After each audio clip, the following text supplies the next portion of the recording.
Hello दोस्तों। तो suicide squad के फर्स्ट एपिसोड में हमने देखा कि सभी सुपर विलेंस को दूसरी दुनिया में एक मिशन पर भेजा गया था, लेकिन वहां जाते ही उन्हें जेल में डाल दिया गया था। अब हम आगे देखेंगे कि नई दुनिया में उनके साथ और क्या क्या होने वाला है। तो चलिए शुरू करते हैं। एपिसोड 2 के स्टार्टिंग में हमें दिखाया जाता है कि क्वीन अपने रॉयल कार्ट में गांव से होकर अपने महल जा रही थी। गांव के लोग क्वीन से मिलने की बहुत कोशिश करते हैं, लेकिन गार्ड्स उन्हें रोक देते हैं। उसके बाद सभी रॉयल मेंबर्स उस फाइट को देख रहे होते हैं। एक मेंबर कहता है कि ये लोग कितने बेवकूफ और हेल्पलेस लग रहे हैं, हमें हमारी जीत को धूमधाम से सेलिब्रेट करना चाहिए। तो कमांडर सीसेल कहता है कि हमारे लोग भूख से मर रहे हैं और तुम्हें सेलिब्रेशन की पड़ी है। इस पर वो लोग फिर से कहते हैं कि क्या तुम खुश नहीं हो या क्वीन को सेलिब्रेट करने नहीं देना चाहते हो। तभी क्वीन उन्हें शांत करके कहती है कि क्या तुम इसे अपनी जीत कहते हो। जब तक उनके एक एक ट्रूप्स को ना मार दिया जाए तब तक हमारी जीत नहीं मानी जाएगी। तभी सीसेल कहता है कि इन लोगों का क्या करना है। क्वीन कहती है कि हाँ, मैंने सुना है कि उनके आने के कारण ही हम आज जीत पाए हैं। सीसेल कहता है हाँ, अभी वो जेल में है। क्वीन ठीक है, तो उन्हें वहीं रहने दो, फालतू चीजों के लिए हमारे पास वक्त नहीं है। सीसेल तो क्या हम उनके वेपन्स को रख सकते हैं, वो फ्यूचर में हमें बहुत हेल्प कर सकते हैं। क्वीन डरपोक की तरह बात मत करो, क्या तुम वही माइटी नाइट नहीं हो जिसने एक बार इस किंगडम को बचाया था और जिसे प्रिंसेस ने खुद सीक्रेट आर्मर की ब्लेसिंग दी थी। और हाँ, कल के मीटिंग तक सभी लोग नेक्स्ट बैटल के लिए प्लान्स रेडी रखना। उसके बाद असेंबली डिसमिस कर दी जाती है। तभी प्रिंसेस कहती है कि मैं उन लोगों के बारे में कुछ बात करना चाहती हूँ। तो क्वीन कहती है कि उनकी डिस्कशन हो चुकी है, अगर तुम्हारे पास कुछ नया बताने को नहीं है तो चुप रहो। नेक्स्ट सीन में प्रिंसेस फियोना विलेज के बच्चों को खाने के लिए झगड़ते हुए देख रही थी और उसके पेट से भी भूख के कारण आवाज आ रही थी। तभी वहाँ सीसेल आता है तो वह टेबल पर रखे फूड को देखकर कहता है कि क्या आपने अब तक खाना नहीं खाया है। आपको समझना चाहिए कि आपके भूखे रहने से गांव के लोगों का पेट नहीं भरेगा। प्रिंसेस कहती है मुझे भूख नहीं है और उससे एक फेवर मांगती है। इसी के साथ सीन शिफ्ट होता है और दो जेलर हार्ली से पूछताछ कर रहे थे। उनमें से एक पूछता है कि एक साइकियाट्रिस्ट जिसे जेल में जोकर से प्यार हो गया और उसे भागने में भी मदद की और तब से उसके क्राइम में साथ दे रही है। तभी दूसरा ऑफिसर बोलता है कि पीएचडी की हुई बेवकूफ खुद को किसी फैंटेसी वर्ल्ड की हीरोइन समझ रही है। तो हार्ली उनका मजाक बनाते हुए कहती है कि जब कोई पुलिस एग्जाम में पास नहीं हो पाता है तब उन्हें प्रिजन गार्ड बना दिया जाता है। खैर, मैंने टीवी में तो यही सुना है। इतना सुनकर वो पुलिस गार्ड्स बहुत गुस्सा हो जाते हैं और हार्ली को इलेक्ट्रिक शॉक देते हैं जिससे वो बेहोश हो जाती है। तभी वहाँ जोकर आकर उसे उठाता है और इसी के साथ हार्ली की नींद खुल जाती है। डेथशॉट पूछता है कि क्या किसी को समझ आ रहा है कि क्या हो रहा है। तो क्लेमैन कहता है कि इतने टाइम तक यहाँ कोई भी नहीं आया, इसका मतलब उन्होंने हमें कैद कर लिया है। उन्होंने हमारी वजह से इस बैटल को जीता है, तो उन्हें हमें हीरोज की तरह ट्रीट करना चाहिए। मुझे लगा कि हमें इस इसेकाई में बुलाया जा रहा है, लेकिन गॉड को तो पता ही नहीं है कि एक बेसिक स्टोरी कैसी होती है, इसलिए मैं इसे खुद से लिखूंगा। डेथशॉट कहता है कि मुझे समझ आ गया है कि तुम वो मूवी स्टार हो जिससे सभी नफरत करते हैं क्योंकि तुम अपने हिसाब से स्क्रिप्ट चेंज कर देते हो। खैर, तुम एक बहुत ही थर्ड ग्रेड एक्टर हो। इस तरह से उनके बीच में लड़ाई का माहौल बनने से पहले ही पीसमेकर कहता है कि हमें यहाँ आए एग्जैक्टली 12 घंटे पूरे हो चुके हैं और अगर अमांडा की बात सच है तो 60 आवर्स के बाद हम फटने वाले हैं, इसलिए हमें उससे पहले हेलीकॉप्टर में वापस जाना होगा। तभी हार्ली कहती है कि तुम बॉम्ब की चिंता क्यों कर रहे हो, आखिर तुम्हारे पीस मिशन का क्या जिसके लिए तुम कुछ भी कर सकते हो। तो पीसमेकर कहता है कि मैं सिर्फ लेडी लिबर्टी के लिए काम करता हूँ, लेकिन अमांडा ने जो कहा है अगर मुझे वो करना पड़ेगा तो मैं उसके लिए भी तैयार हूँ।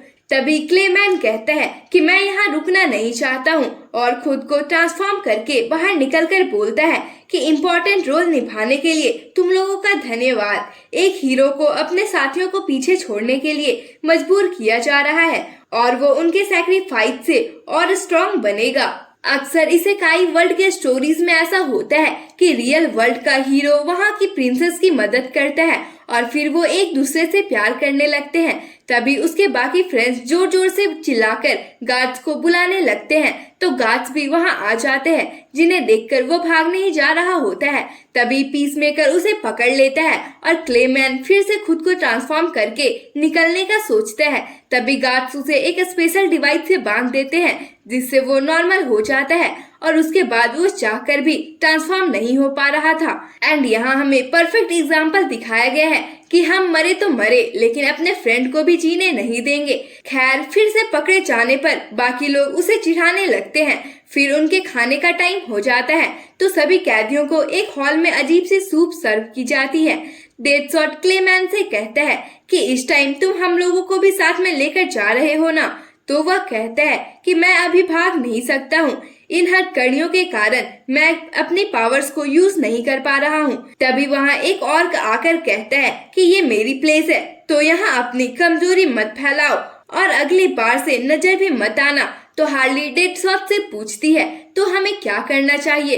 तो वह कहता है कि ऐसे लोग हमेशा कैदियों को परेशान करते रहते हैं, चाहे वो जिस भी दुनिया में हो, इसलिए हमें उन्हें मजा चखाना होगा।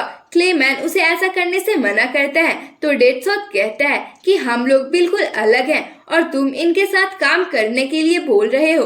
क्लेमैन कहता है कि हमें इन मेटा ह्यूमंस को अपने साथ मिला लेना चाहिए और अपना काम खत्म होने के बाद हम इन्हें रास्ते से हटा देंगे। हार्ली कहती है, हाँ आइडिया तो अच्छा है, वैसे भी हम सार्की को अभी तक उठा नहीं पाए हैं। वो ऑर्क कहता है कि क्या तुम लोगों ने डिसाइड कर लिया कि क्या करना है? तो क्लेमैन माफी मांगते हुए उन्हें मस्का लगाने लगता है। यह देखकर डेडशॉट कहता है कि क्या तुम्हें उसकी बात समझ में आ रही है?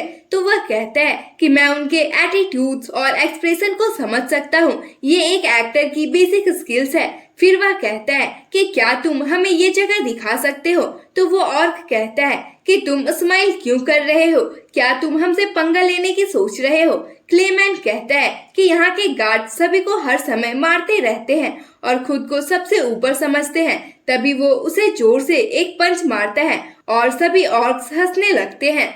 तो हार्ली एक बार में ही सूप को खत्म कर देती है और शकल बनाते हुए खाली बर्तन को उसके सामने फेंक देती है, जिससे उस ऑर्क को बहुत गुस्सा आ जाता है और उनके बीच में लड़ाई शुरू हो जाती है। लेकिन कुछ ही वक्त में वो लोग तीनों की हालत खराब कर देते हैं। तभी वहाँ एक गार्ड आ जाता है और स्टिक लाने का ऑर्डर देता है। उसके बाद दो गार्ड्स आकर स्टिक के मैजिक से उन्हें ऊपर उठा देते हैं और फिर एक फॉर्मेशन के नीचे उन्हें दबा देते हैं। उसके बाद उन्हें एक दूसरे अंधेरे सेल में डाल दिया जाता है। पीसमेकर सेल को तोड़ने की कोशिश करने लगता है, पर कोई फायदा नहीं होती है। तभी उन्हें उसी सेल में अपने दुनिया का एक और बंदा दिखता है। वह बताता है कि उसका नाम रिक फ्लैग है और वो भी आर्गस का ही एक मेंबर है। आर्गस का नाम सुनते ही हार्ली कहती है, इसका मतलब तुम उस अमांडा के दोस्त हो। रिक भी कहता है, और तुम हार्ली कीन हो ना, जोकर की क्राइम पार्टनर। इसके अलावा वो वहाँ के बाकी लोगों को भी पहचानता था। डेडशॉट कहता है कि तुम लंबे वक्त से यहाँ लग रहे हो। रिक पूछता है कि तुम लोग यहाँ कब आए हो? वो बताते हैं कि हम बस कल ही यहाँ आए हैं। हमने कुछ मदद करने की कोशिश की, लेकिन हमें तो जेल में ही डाल दिया गया। रिक कहता है, तो क्या डायरेक्टर अमांदा ने बैकअप नहीं भेजा? ऐसा लगता है कि तुम्हें सारी बातें नहीं बताई गई है। फिर वो बताने लगता है कि तुम लोग यहाँ आने वाले पहले ग्रुप नहीं हो। कुछ महीने पहले सबसे पहले हमारे ग्रुप को इस बिल्कुल ही नए वर्ल्ड में फर्स्ट कांटेक्ट बनाने का टास्क देकर भेजा गया था। डेडशॉट पूछते हैं कि ऐसा क्यों किया गया? रिक बताता है कि हम वाटर और नेचुरल रिसोर्सेज को ढूंढने के लिए कहीं भी जाने के लिए मजबूर हैं, क्योंकि इन पर कब्जा करके हम फ्यूचर में इसे यूज कर सकते हैं। इसके लिए क्यों ना हमें अपनी जान ही रिस्क में डालनी पड़े। तो डेडशॉट कहता है, इसका मतलब तुमने इन लोगों से पंगा लिया और अब हमें तुम्हारे फैलाए गए गंदगी को क्लियर करना है। और यह हमारे क्रिमिनल्स का ऐसा ग्रुप है जिनके मरने पर भी किसी को कोई परवाह नहीं है, बिल्कुल एक सुसाइड स्क्वाड के जैसा। फिर रिक पूछता है कि तुम्हारा लीडर कौन है? क्या तुम्हें कटाना लीड कर रहा है? हार्ली मना करते हुए कहती है कि उसका नाम एडम है, लेकिन वो हेलीकॉप्टर क्रैश होने के कारण मारा गया। आगे रिक पूछता है कि तुम्हारे गर्दन में लगे बॉम्ब्स का क्या? उन्होंने तुम्हें इसके बारे में तो बताया ही होगा। तो पीसमेकर कहता है कि हमारे पास अभी 58 आवर्स 29 मिनट्स और 21 सेकेंड्स बचे हुए हैं। हमें अपने टाइम को रीसेट करना है। इसका डिवाइस कहाँ है? रिक कहता है कि तुम किस बारे में बात कर रहे हो? तो पीसमेकर कहता है कि हमारे सामने अनजान बनने की कोशिश मत करो।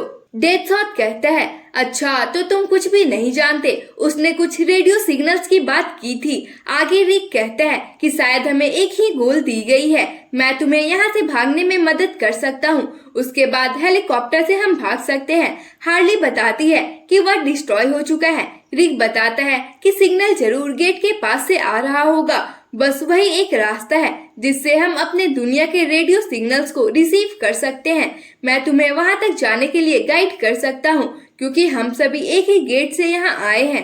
हार्ली कहती है कि हम तुम्हें ये जानते हुए भी दोस्त कैसे बना ले कि तुम्हारे लोगों ने हमारे अंदर बॉम्ब फिट करके हमें यहाँ फेंक दिया है। रिक कहता है, क्या तुम चाहते हो कि 58 आवर्स में तुम्हारे सिर फट जाए? डेथशॉट, मुझे तो लग रहा है कि हमसे ज्यादा तुम्हें यहाँ से निकलने की जल्दी है। तभी सार्की उठ जाता है और वह कहता है कि मैं भूखा हूँ, मुझे ब्लड की स्मेल आ रही है। बाकी मेंबर्स घबरा जाते हैं। रिक पूछता है कि क्या तुम लोग फ्रेंड्स नहीं हो, तुम इसे हैंडल कैसे करते हो? हार्ली कहती है कि कुछ मत पूछो, उन लोगों ने हम सबको बस यहाँ लाकर बंद कर दिया है। सार्की उनकी ओर बढ़ने लगता है। तभी रिक सार्की को उसके नाम नानाऊ से बुलाता है। अपना नाम सुनते ही वह रुक जाता है। फिर रिक बताता है कि नानाऊ इसका रियल नेम है। फिर वह नानाऊ से कहता है कि तुम्हारे जैसे हम भी भूखे हैं और इस गेट की दूसरी तरफ बहुत सारा खाना है, हम वहाँ साथ जा सकते हैं। तो नानाऊ जाता है और उस गेट को तोड़ने लगता है। सभी लोग उसे चीयर करने लगते हैं। एक गार्ड भी उनकी तरफ आने लगता है। तभी नानाऊ गेट को तोड़ देता है। उसके बाद हार्ली अपने स्टिक से उसे मारकर फेंक देती है और यहाँ पहली बार उसे अपने पावर्स फील होती है।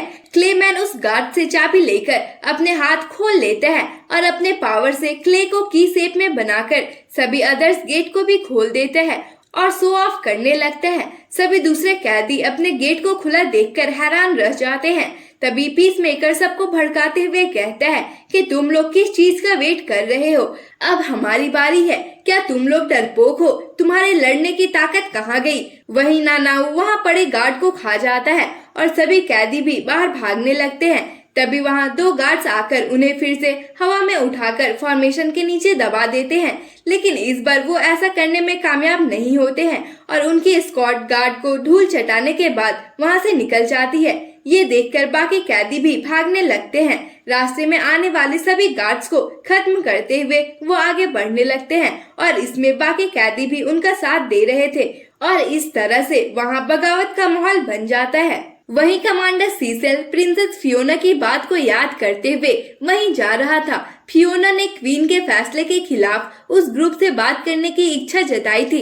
वो कहती है कि वो लोग बहुत पावरफुल हैं और इस बैटल में हमारी मदद कर सकते हैं। सीसेल कहता है, हाँ लेकिन हम उनके बारे में कुछ भी नहीं जानते हैं। फियोना कहती है, लेकिन कैबिनेट मीटिंग में तुम उनमें इंटरेस्ट ले रहे थे। सीसेल कहता है, मैं उनके वेपन्स में इंटरेस्टेड था क्योंकि उनके वेपन्स बहुत ही पावरफुल और अलग थी। तो प्रिंसेस रिक्वेस्ट करते हुए कहती है कि मैं अपनी तरफ से पूरी हेल्प करना चाहती हूँ ताकि हम इस फाइट को जल्दी से जल्दी खत्म कर सके। तभी कार्ट को चलाने वाला आदमी सीसेल को छत पर देखने के लिए कहता है और सीसेल परेशान हो जाता है। वहीं छत के ऊपर सभी कैदी बैठे हुए थे।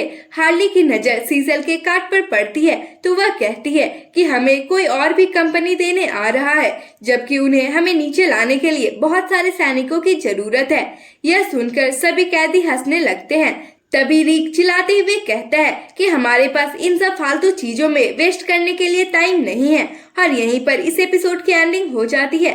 और अगर आपको इसका नेक्स्ट पार्ट जल्दी से जल्दी चाहिए तो कमेंट करके हमें जरूर बताएं, क्योंकि आपके कमेंट करने से हमें जल्दी वीडियोस लाने में मदद मिलती है। तो मिलते हैं इसके अगले एपिसोड में, तब तक के लिए bye bye, tata and thanks for watching.